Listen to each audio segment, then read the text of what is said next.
guys, welcome back to my channel and to a new video. Today I'm going to be doing my January 2022 wrap up. It has been a long time since I've done a wrap up on this channel because I moved over to a blog for wrap ups and TBRs, but I really miss talking through my book feelings with you. I feel like I don't do that enough on this channel now because of the lack of wrap up, so instead we're going to be doing maybe not every month, but a couple of wrap-ups on here. Maybe it will be every month, who knows. Something different I'm going to be doing this year is I am going to be talking about DNFs if I have something to say. So you might see a few DNFs on here. I love DNFing, and I feel like I don't ever talk about those because I don't count them as books read. But I do want to be able to say things because there's a reason I DNF'd them. So the first book that I read in 2022 was unfortunately a DNF. What a sad surprise. And that was Madam by Phoebe Wynne. Now this is like some sort of adult mystery and I picked it up in the Waterstones half price sale. I was really excited for it. I thought it was going to be fabulous. It sounded really eerie. The concept is that it is it's in a school that is an all-girls school, if I remember correctly, and everybody calls the teachers Madam. Our protagonist goes there for a new job and it is the first new recruit in the school for so many years. Like everybody usually gets promoted from inside, but for the first time they're taking someone on externally, and she gets there and finds out there's some sort of mystery as to what happened to the previous teacher. It's mentioned a lot. Something happened between the previous teacher and a student, and this current student is causing issues for our protagonist, whose name I clearly can't remember. They just call her Madam most of the time because every teacher is referred to as Madam. I got 160 pages in and I just couldn't do it anymore. I'm not entirely sure what the point of the story was. The synopsis for a start was very vague, but I enjoyed that because it gave me like an element of mystery. But by the end I was very much over it and I had no interest. When I decided I DNF'd it, I went onto the Goodreads page and looked at some spoiler reviews. And from the seams of it, I'm really glad I did because people were saying there's a lot of triggers in there for absolutely no reason. So I was like, you know what, I'm glad I DNF'd it now. But it wasn't a great start to my 2022 reading journey. However, the next book I picked up was definitely a different take on that. It was They Never Learn by Lane Fargo. Again, a teacher in a school, so it felt very similar. However, this one was fabulous. So I feel like this book is just so good but you can't know anything about it. Basically, there's a professor in a school and she murders men. So men who have raped people or have some sort of sexual assault, grooming their students, anything like that, just bad men. Ugh. Which I love as a plot twist story. I think it's absolutely amazing, so good. And then we see another younger POV of a student, and I can't really remember. She's just struggling going through the uni experience. I can't remember very much. However, it was so good. There's a plot twist that I actually guessed, but not until like quite close to it, so maybe you should be able to guess, I'm not sure. I was just so impressed throughout the book how fleshed out every character was, from our protagonists to also the side characters. So fleshed out. I feel like it didn't matter how much murder our protagonist committed, I was there for it. I was there to support her, which I absolutely love when you support, I don't want to say the villain because technically she's not the villain, she is killing the villains, men. So I thought that was super interesting.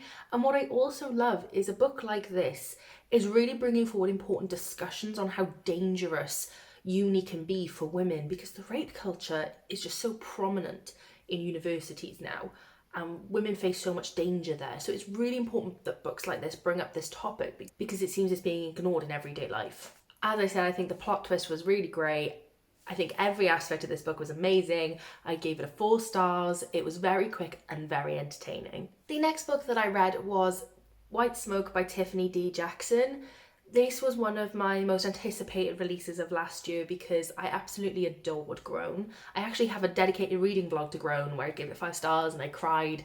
Absolutely phenomenal. So this book was expected to be 5 stars for me. However, it flopped. I'll be honest, it flopped. I gave it a 2. I was really not impressed. It's like a haunted story of this family. They're a stepdad and his daughter, and then a mum and her 2 children. So we are following the point of view of the daughter of the mother. And they move to this town that kind of gives you like free rent because they're trying to make the town up and coming. And they move into this house and it's just very spooky, and you know the vibes are kind of there for the spookiness, and I appreciated what was brought forward. I appreciated the commentary on race. That was good. I think that was done well. The only thing I can say is that horror just did not feel like horror. It wasn't very impressive to me. I wasn't very scared. I was more bored than anything. And I think a horror not being scary when it's supposed to be scary kind of just defeats the whole point. Like, you're not going to enjoy it from the start. That's just a personal problem for me. It wasn't scary. I also know that you're supposed to hate the stepdad and the little girl. I know you're supposed to, but I think you're supposed to also understand where they're coming from, and I don't. Like, I just had such a deep hatred for them that it physically wouldn't let me enjoy the book. Like, I wanted to punch them. I wanted to throw my Kindle across the room. I wanted to scream. So that caused a bit of an issue for me because I don't like reading about characters I dislike unless I can also see a reason for it. Do you know what I mean? And I couldn't with that. I just really couldn't get on board. I feel like with the ending that happened, we just didn't need all of that, personally. I also appreciated the fact that some sort of OCD was brought into this. The protagonist has this incessive fear of bed bugs, and she would sometimes, see a bed bug and then hallucinate. And I really appreciated that because I suffer from OCD and hallucinations from OCD and things like that. So it was a really good representation. However, at the beginning, I was so confused by this bed bug thing that I was like, what is going on? What's going on? Like, I needed more explanation from the beginning. I know this is a, very well appreciated book on BookTube, so as I said, it just doesn't work for me because I didn't find it scary and I had particular nitpicky issues. The end as well also felt a bit incomplete. I don't know how to describe that. Like, I was reading it and I was kind of like, it's finished, but we found out a lot, but there's not been any sort of, not resolution, but there's not been any roundup. Do you know what I mean? At the end of the book, I like them to wrap it up in a neat bow, and like nothing happened like that. And it wasn't just some sort of cliffhanger ending, it was just not finished in a way. It's like there needed to be another couple of chapters and there just weren't. The next book that I read was Mr. Masters by T.L. Swan.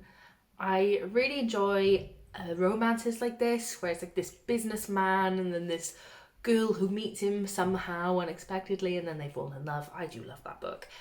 I love that kind of story. I read them a lot. So I was excited about this one and it was good. I really enjoyed it. I gave this a 4 stars. And to be honest, the thing that made this for me was Mr. Master's kids.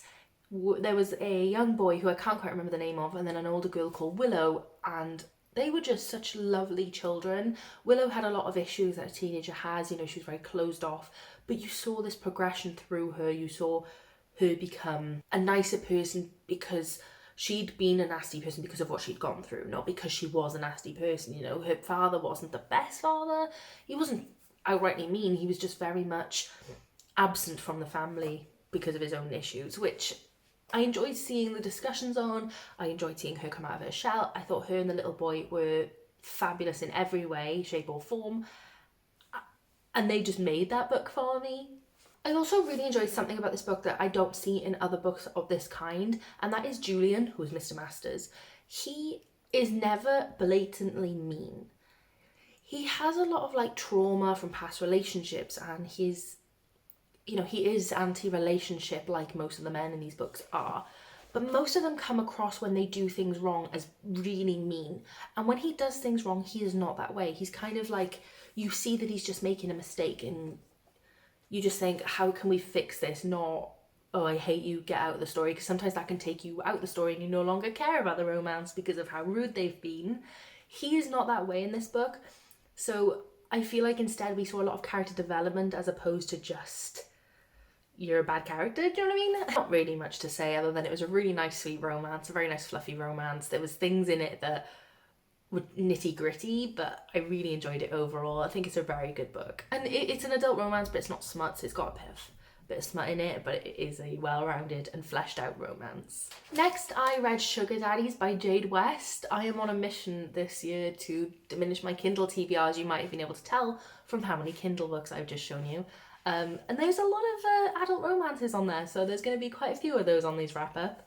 And this one is about a, it's not polyamorous, oh I can't remember, is it polyamorous?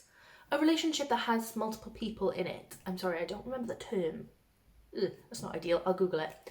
I feel like this book gave a very respectful approach on the three-way relationship deal. I feel like it wasn't invasive. I feel like it was actually quite knowledgeable, something that if you have no experience with, like me, I felt like it gave a good description of how it would work and how people would feel and respectful of people's feelings. I thought it was really, really good in that way. I'm really glad as well that we saw 3 fleshed out characters. We saw their backgrounds, we saw their personalities, and I really liked it all. I did give this only 4 stars because I felt like it was very insta-lovey. I couldn't believe how fast everybody was like, oh yeah, love you, and I was like, what? No. And also at times Rick did feel excluded, which made me uncomfortable because I felt like that's not how the relationship would work, but it wasn't too far. It was just at times I felt that way, which took me a little bit out of the so cute feeling, but it wasn't intentional, I don't think, but that was a little bit I also loved that there was no third act breakup. You know, drama can come from other things. I want more books like that, please. If you have any books that don't have third act breakup drama but something else, I would really love to hear those recommendations because that's important to me. Next, I've read a super short novella, and I mean 66 pages, which was Caught by the Convicts by Jessica Kane. That is kind of hard to say. This was interesting. I did end up giving it 2 stars. I don't know. It was weird. I feel like it did what it was meant to do. It was just an erotic, quick novella about this girl who goes to visit her father in prison. And while she's there, there's a riot breakout and she ends up sleeping with these 2 prisoners. Your guess is as good as mine as to why that happened. I don't know how and why that happened. I feel like we needed a little bit more of what her internal monologue was in that moment because I was confused. Then we saw something happen that she really should have been more scared about, but she was not. So I was kind of like, Miss Girl, you have a death wish, I'm going to be honest. I thought one of the men was just really creepy. Like, I'm sorry, what? I wanted a bit more about the father storyline. Again, it's a novella. I'm very well aware that there's not going to be fleshed out storylines or characters. That's fine. But we knew absolutely nothing. Zilch. And even if it is just a really quick novella of just meant to be giving sex, I still want a little bit of storyline to latch onto, just a little something. And I was not even getting snippets. So there's not much to say. It was a 2 stars. It wasn't for me. Next, I read 2, again, novellas by Molly Doyle, and that was Scream for Us and Melt for Us. Now, I gave the first book 3 and the second book 4 stars. Scream for Us is based in Halloween, where we see our main protagonist, whose name I can't remember, obviously. She ends up in a scenario where she's with Ghostface from Scream, Michael from whatever it's called, and what's the other one? Jason. Is it Jason I think she's with? I think so. There's 3 of those horror movie guys, okay? I'm not going to say I didn't like it. I gave it a 3. I liked it. However, the murder in this book was like gory. And it came to my realisation that as much as I like a dark romance, a bit of blood takes me out of the romance. So this is a personal preference thing. I was just a bit like, wait. Very interesting story, but just a bit odd. I did think it got very repetitive. I feel like we did see the same scenes just recycled over and over again. And actually, surprisingly, it could have been done with being even shorter of a novella. And I'm saying that when it was 84 pages. But this is what I mean when I said that the other one, Caught by the Convicts, wasn't fleshed out enough. That still had 66 pages with no backstory, whereas this book had quite a lot of backstory, I felt, for what it was giving. I enjoyed our protagonist's personality. I thought that was quite interesting, and she did kind of have a moment of thinking, what the hell am I doing? And I was like, I appreciate that. At least you know what you're doing is a bit odd. But okay. Where I fell in love was the second novella. This was Melt for Us. I decided to go for it as it was on my Kindle anyway. They're super short. I was in Centre Parks. I only had time to read, so I was like, let's pick it up. much better. This is set with the real people behind the mask, and they are celebrating Christmas or New Year in the snowy cabins, which I love, and they're doing skiing and things. And again, it is just a novel of smut, but there is, again, backstory to it, which I really enjoyed. A lot of trigger warnings in this one, including, you know, discussions of past rape and things. I thought that the discussions were really educating, and how victims can develop trauma and then deal with that trauma. I thought actually a lot of discussion went into that, which again was really impressive for a less than 100-page novella. Really, really impressive, and I cannot wait for the proper full-size novel of this book to come out, because it's set between the two novellas, and I'm really excited to see what happens to have led them to the second novella's experiences. I gave that one a 4 stars. I thought that was really, really enjoyable and handled really, really well. It was just the first one that I was like, what's going on? But still really enjoyed. The same day I was like, dark romance seems to be doing it for me. So I picked up Hooked by Emily McIntyre, because everybody is on and on about that. It is a Peter Pan retelling. First of all, Peter Pan is not my favourite fairy tale story. It's actually my least favourite. It scares me. But I was like, this could be good. This, you know, this is going to be dark. I'm going to enjoy it. And I DNF'd it. But I DNF'd it really close to the end. Not really close. I DNF'd it 222 pages in. So I'd read way more than half. And I just could not do it anymore. This was abuse in its finest form. I love a dark romance. I read a plethora of dark romance. This was too much for me. Hook is the worst man on this planet. He's not even on this planet because it's a fictional story, but he's the worst man on any planet. He kept doing things that I was like, are you serious? Even if what you were saying was the true, actual situation, what you're doing is still wrong. It's still over the top. Like, you've got to chill. And I just really couldn't take it anymore. It was kind of like this miscommunication trope that was just taken too far, and I couldn't stand it. So I haven't got much to say on that other than I absolutely hated it. I don't understand why it's being glorified on TikTok, but I'm really glad if you like it. It just really was not for me. Another book that I unfortunately DNF'd was The Cat Who Saved Books by Sasuke Natsukawa, I think. I'm gonna admit, I did not like this again. That's why I DNF'd it. It's super short. I picked it up because it looked amazing. I absolutely loved works translated from Japanese. They seem to be this charming quality to them of magical realism. Not this one. So for a start, it was kind of funny at start because I was sat there with my mouth open with how much stuff was happening to this poor boy, okay? It was just one negative experience after the other, and I was like, is this a joke? Like, when are we gonna stop? Not that I was putting the book down for that. I just thought, wow, trauma.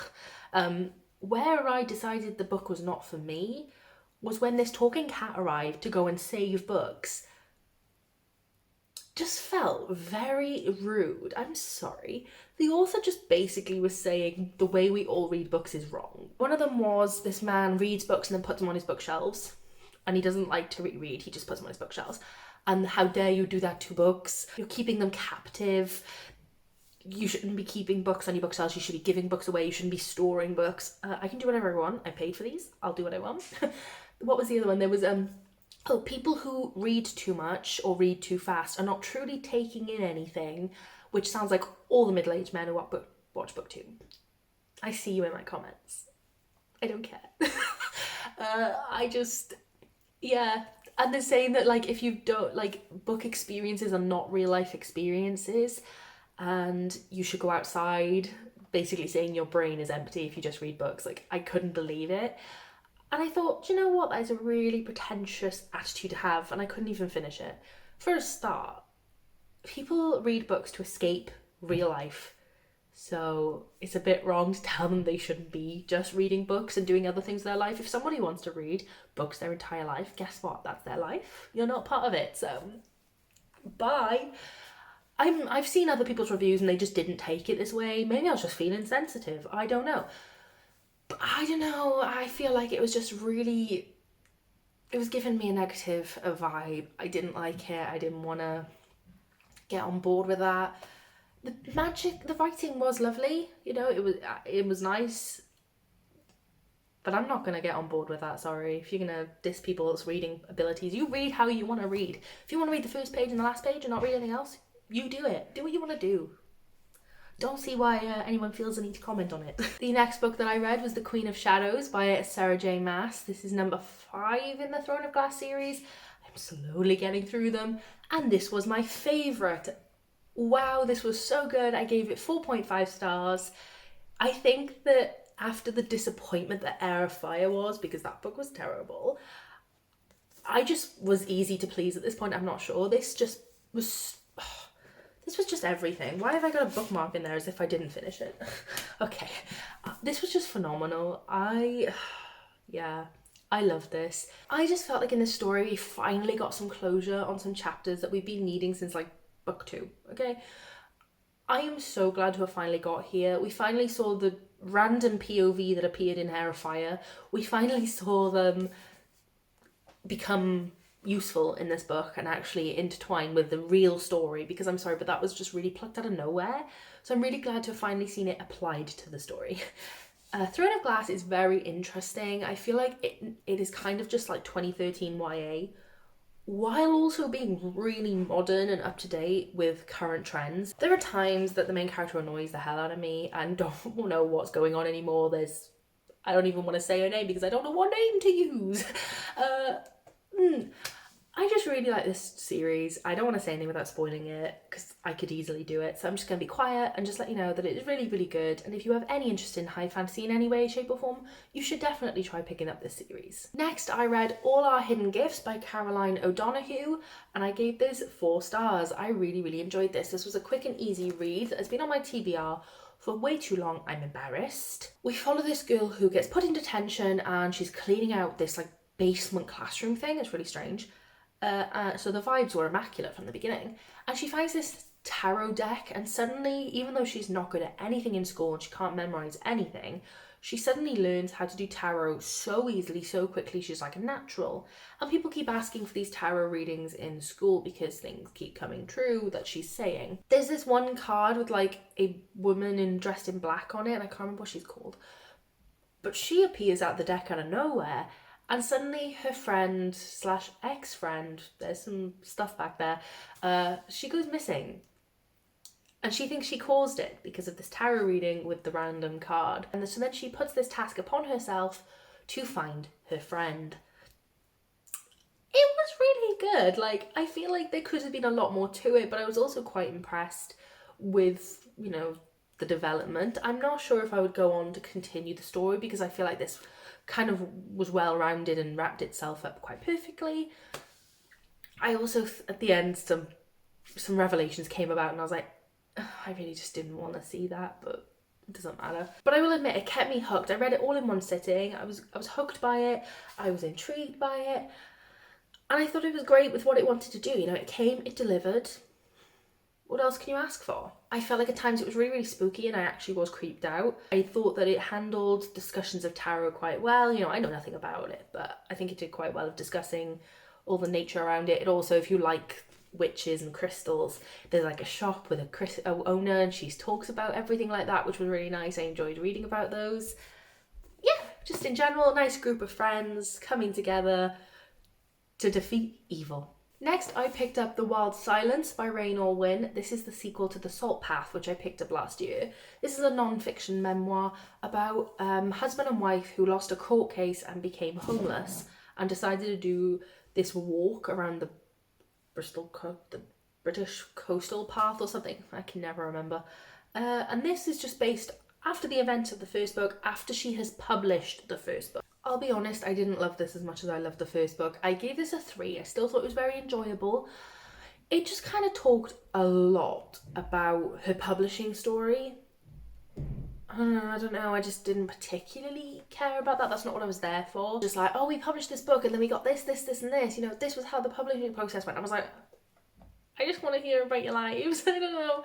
I did enjoy seeing them settle into this new town and what they did.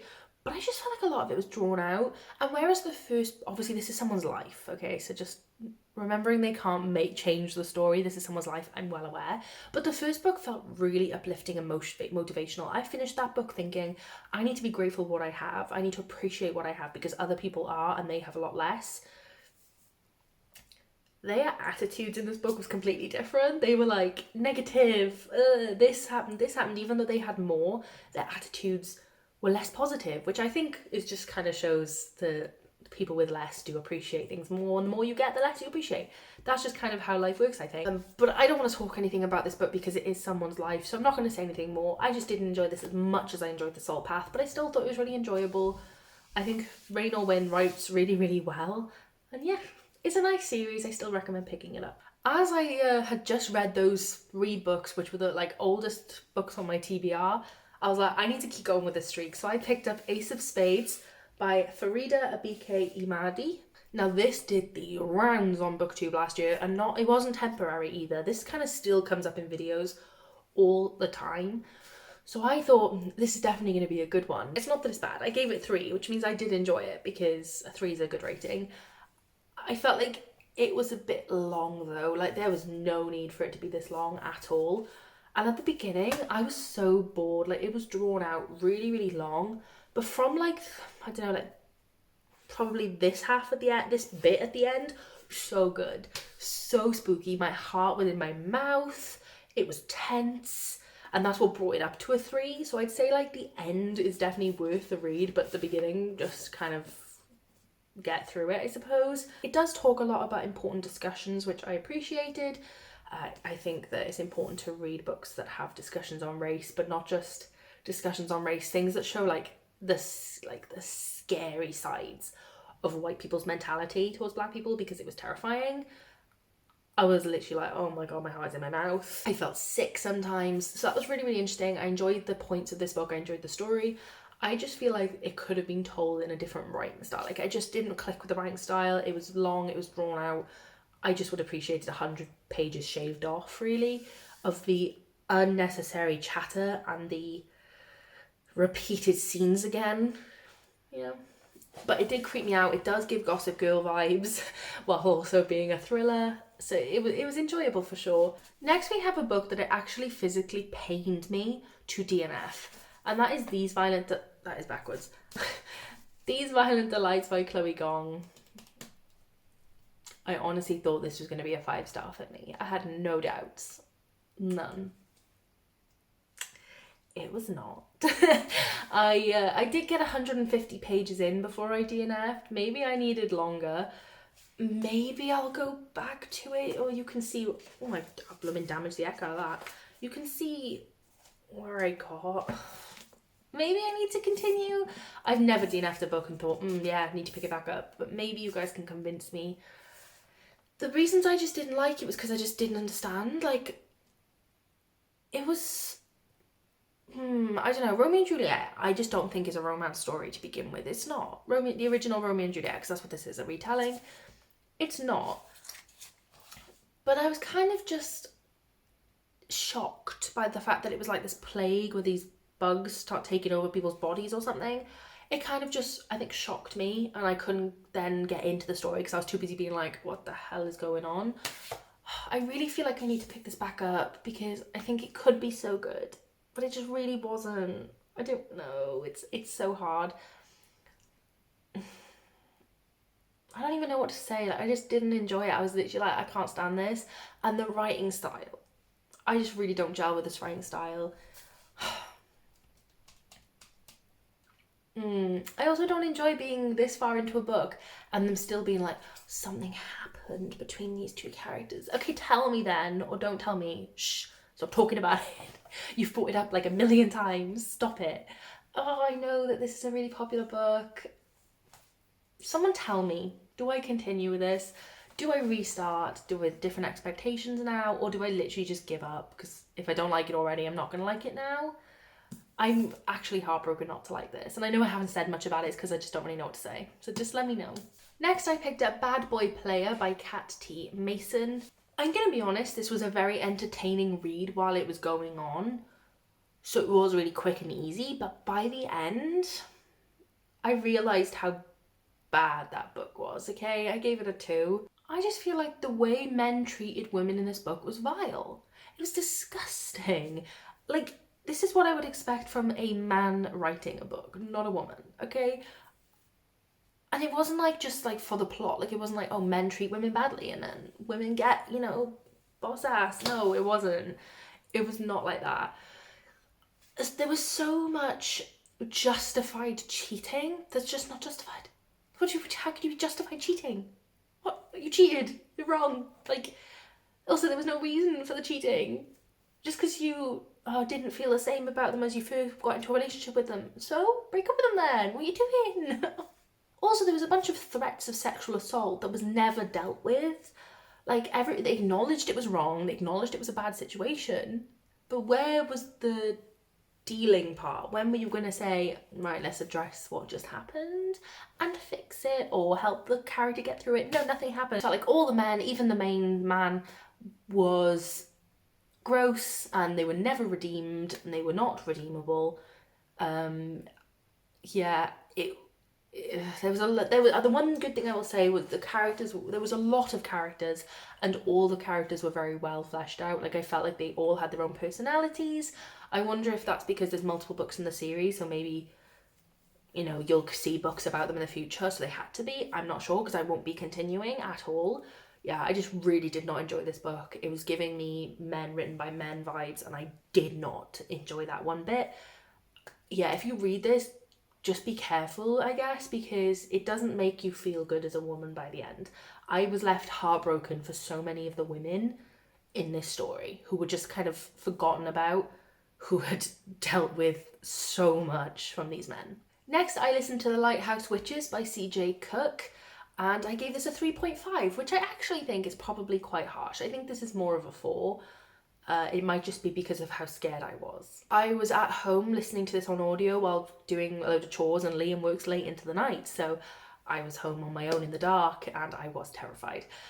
This was really spooky, which is exactly what I wanted to be, so props to that. It was really enjoyable. I did enjoy the storyline and where it went. I think the characters were just enough dislikable so you could still enjoy the story while also getting the dislike you're supposed to have, I think, from these characters. Only thing I'll say is having 3 POVs over like 3 timelines. Was it 3 timelines?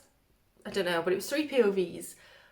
Was a lot, especially on audio. I feel like it, maybe if you read it physically it wouldn't be as hard, but it was kind of difficult. So that kind of affected my reading experience, because even at the end I was still like, who the hell am I listening to right now? I don't know. Also, I've only finished it like a week ago, maybe a week and a half, and I can't really remember a lot about it, which isn't the most promising sign. So yeah, it was a very good book. I understand why it's hyped on TikTok. I definitely recommend it if you're after a spooky book.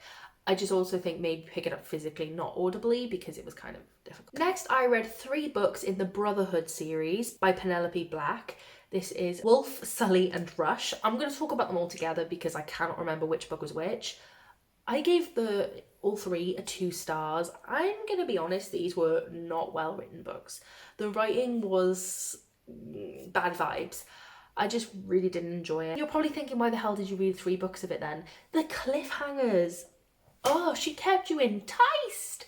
Gotta give props for that, because I don't usually, you know, a cliffhanger will annoy me, but I can stop reading a book or a series if it's, you know, if it's not good. It doesn't matter what cliffhanger you throw at me, and yet I read the entire series in like 2 days because I couldn't stop. Oh, they were good cliffhangers, so props for that. Even if it annoyed me having to read these cliffhangers because I didn't want to. I think I gave the first book 2.5 because that was the most interesting one, and then the second one and the third one had a 2 stars. I don't have anything to say other than it was the writing. I just really couldn't get on board. I don't remember that much of it now. It was very dark, and also I feel like, how many times did you want to kidnap the same people? Maybe we could have switched up the storyline a little bit more. I feel like we needed to see more of the characters' backgrounds. You know, there was 3 books. There was plenty of time to see more about their backgrounds, but I did really enjoy the dynamic between the main character and her 2 cousins. I really liked their friendship and their relationship. That was really sweet to read. I think it is a reverse harem series, and each book obviously is based on the different boy, but they're all in all the books. I feel like they all had their own personality and thing to overcome, which was really, really enjoyable. I enjoyed that aspect to it. There was a lot of redeeming qualities to this series. It's just for me that writing I couldn't quite get over, and it took me out of the book constantly. But it's not that I don't recommend them if that is your kind of book. Next, I read The Lost Sisters by Holly Black. This is like this little novella between book 1 and book 2 that is a letter from Taryn to Jude about what happened with the boy that happened in the first book. I don't want to say anything because spoilers. This was like a 50-page novella because I didn't have high expectations, obviously. However, I gave it a 5 stars. I think anything in this world just gives me the chills. Like, I just want to be back there constantly. It didn't redeem Taryn in any way. I still hate her more than I hate any other book character in any book series ever. Like, she is the worst person to exist. So yeah, it didn't redeem. I don't know if it tried to though, because her actions weren't justified in this letter. It was just her telling Jude what had happened, and I really enjoyed seeing the side of things that we never got to see. You know, for us, something happened and it was kind of just like, what the hell happened there? Why did that happen? Well, now we know what had happened in the backside of it all to see Taryn's point of view of the first book. It was so good. I can't believe how much was squished into 50 pages. I really, really enjoyed it and I was really, really impressed. If you have read the Crow Prince series, I definitely recommend picking it up. Next, I read the first 2 books in the Love by Numbers series by Nicole Casey. That is 2 Billionaires in Vegas and 3 Bosses Assistant. This is like this reverse harem series, and every book in the series goes up another number, and I think the most recent is like 10 mountain men or something. How many men are we bringing into the series? What is going on? I have differing opinions. They're all based on different people, but they're all interlinked via being a friend. The first book, it just wasn't my vibe. This was about a girl who lives in Vegas and she's got this friend's wedding, so she ends up going to places she hasn't been to in Vegas before, and she comes across this club called the Overground, but it also has the Underground, which is a BDSM club. And so obviously this book is just kind of all about BDSM, which is just not my thing. So personally, I didn't get what I should have gotten out of the story. However, if that is one of the things you like to read about, you will probably love this story. So I did give it a 2 just because of my personal enjoyment levels. I would say there was nothing outrightly wrong with it. I just think there was a lot of trigger warnings. A lot of things that characters did that I didn't agree with in the scenarios. However, I didn't hate it. Again, it just wasn't catered to my tastes. But every book in this series I think is going to be different, because the second book I really enjoyed. I gave the second book a 3 stars. I felt like for what it was, you got a good amount out of it. There was some bits again that I was just like, what? And it was literally a 4 star until the end. And then this trope came up that I cannot stand. I cannot stand it. I was literally rolling my eyes. That's why it's only a 3, not a 4 now. But overall, the characters were enjoyable. I enjoyed seeing the protagonist who was friends with the first one. I really like when they mention the characters in the future books, so you can just like get like a, oh yeah, remember them feeling in the new book, but it's not about them. I really enjoy stuff like that. Next, I read The Deal by Elle Kennedy. This is the first book in the Off-Campus series that everybody talks about. This is very hyped on TikTok, and I can see why. I give this a 4. I thought it was so sweet. It was almost a 5. Again, it was just one thing that I just don't really care for, and that was this book is very, very much revolved around rape culture, and that is great. It should be brought into books more. Again, it talks about rape culture in universities and how susceptible women are to being, you know, drugged and taken advantage of all the time. And I thought that's a very important discussion, something that needs to be brought up more in books. But for me, it's just something that I just find very difficult to read about, and I can deal with it in a book because it's important to read. But this, it was every situation, it was related back to it and how it affected her, which is fine. But again, it made me feel a bit like, I don't want to read about it anymore. You know, it's just something that I just don't enjoy. However, overall, I think that it did a really good job of discussing it. I thought the romance between Hannah and Garrett was really cute. I absolutely love Garrett. I think he is amazing. I think he dealt really well in the situations that he was put in, you know, to deal with Hannah's trauma. I feel like he did a good job of helping her through it. while not overstepping his boundaries. Certain things that were said that were meant to be helpful, I was kind of like, oh, I don't know if you should be saying that to someone who is a rape victim, but I'm not sure. Obviously, maybe that is helpful to someone who is a rape victim. I don't know, so I don't want to talk on it. But it just, yeah, at times I was just like, ew, ew, I don't know if I like that. But again, important discussions were made. I really enjoyed it. I cannot wait to continue. 4 stars from. Next, I decided to do a reread, which was fun, and I did this for my 24-hour reading vlog, which I'm currently filming right now. This is during my 24-hour readathon. What a waste of time. But I read The Marionettes by Katie Wisma. This is a reread for me. I really enjoyed this book when I read it last year, but it was August when I read it, so I'd kind of forgotten a lot about it. More than I would normally forget about a book, so I was kind of like, are you okay? But it was a really quick reread. It is less than 300 pages. I wanted to read the second book, so I decided to go for a reread, and I really enjoyed it. I stuck with my 4-star rating that I originally gave the book. I thought it was really enjoyable. It's kind of like if you read the House of Night series or Vampire Academy or anything like that. It's kind of like that, but brought up to more of our current ages of early 20s. It's like a new adult series. This one is very tame compared to the second one in terms of like spice levels, whereas the second one has a little bit of spice, which I enjoyed. This one does not. I felt like it was really good. The only problem I have with this book is that I need a map. I really need a map, because I think there's like 2 places. There's the school, there's the estate, which I think is where the prince lives and where she lives because of her mother. But we kind of bounce between the 2 so fast that I was like, hang on, where are we? Where are we now? And then suddenly she'd be back at the estate, and I was like, when did we go there? I'm so confused. So that was my only issue, was I needed like more clear, right, we are moving scenes, and also we did not need to be switching back scenes so quickly. And I would love a map. I would absolutely adore a map. But Katie on her Instagram story last night actually asked if we wanted a map in the next book, so I'm like, please, I would love one. I really enjoyed this book. If you are into paranormal vampire romance, it's got vampires, it's got witches, all set in an academy with trials. It is literally the perfect book, so definitely pick this up. And then before I could possibly forget about what happened in The Marionettes again, I decided to pick up Wicked Souls, which is book number 2. I absolutely love this cover. I'm going to need to pick this book up to match The Marionettes. I thought this was a fabulous sequel. I again gave it 4 stars. I'm so glad that we got to see the end, what happens after the ending of the first book, because that is a cliffhanger that I've been sitting on for 6 months. Oh, it's been painful. I really enjoyed the direction it went. It's a much longer book, so you got a lot more out of it.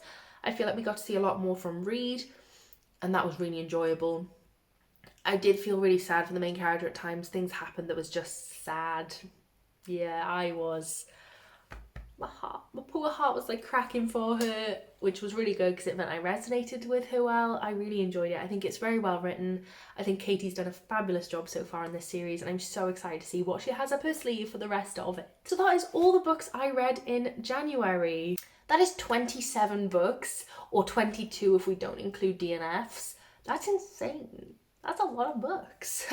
I enjoyed, but my goodness, that was stressful to review. Clearly I started the year off with a bit of motivation that I have not had before, so that was exciting. I'm glad I've got through so many books, and my TBRs are looking much better. As I said, I am on a mission to diminish my Kindle TBR this year. If you are interested in any statistics, I, as I said, read 22 books this month. I read 7,734 pages. My average rating was 3.23, which is not great, but when you read as many books as I did, I suppose that's expected. And I hauled 5 books, which is not bad for me, so I'm impressed.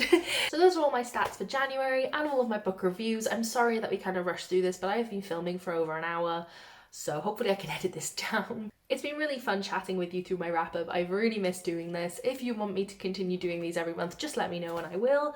Or if you think you'd rather the blog format where, you know, I talk about my books over there in much more detail usually, that's fine. I can continue over there too. Just let me know down below. And I shall see you in the next video. Thank you so much for watching. Bye.